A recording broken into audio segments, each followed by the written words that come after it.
Bonjour à tous. La nomination de François Bayrou marque non pas un tournant, car entre Michel Barnier et François Bayrou, il n'y a pas l'épaisseur d'un papier à musique. Ce qu'on peut dire, c'est que François Bayrou est un homme expérimenté, qu'il a toujours préconisé le dépassement des clivages, passant de Sarkozy à François Hollande et allant vers Emmanuel Macron contre François Fillon en 2017. Donc il y a une certaine forme de continuité pour cet ancien jeune bariste. Rappelons-nous que c'était le début de son engagement politique.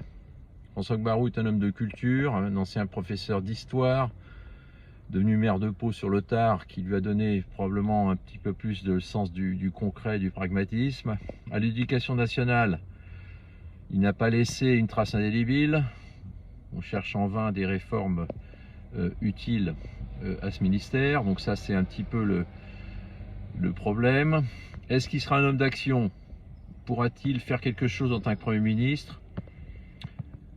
En tout cas, Michel Barnier n'avait pas démérité, mais il avait fait une grave erreur. Ça a été de vouloir finalement continuer la politique de la France, qui depuis 40 ans ne passe son temps qu'à finalement s'endetter, sans s'engager dans une réforme de l'État avec des économies structurelles.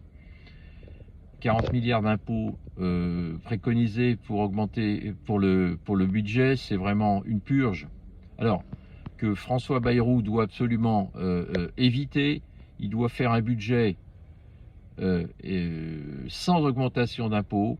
Il doit essayer de faire des économies structurelles sur le fonctionnement de l'État. Après tout, c'est ce qu'il avait réclamé en 2007. Il avait alerté sur l'état des finances publiques.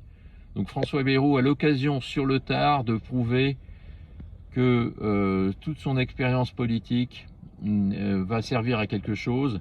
Il doit absolument s'attaquer à la réforme de l'État et il doit continuer à calmer le jeu tout en essayant de régler les grands problèmes. Et j'espère que au niveau de l'immigration et de l'insécurité, Bruno Retailleau pourra être encouragé dans s'il est nommé bien sûr à Beauvau, eh bien pourra continuer le redressement du pays. Le redressement, c'est vraiment ce que les Français attendent.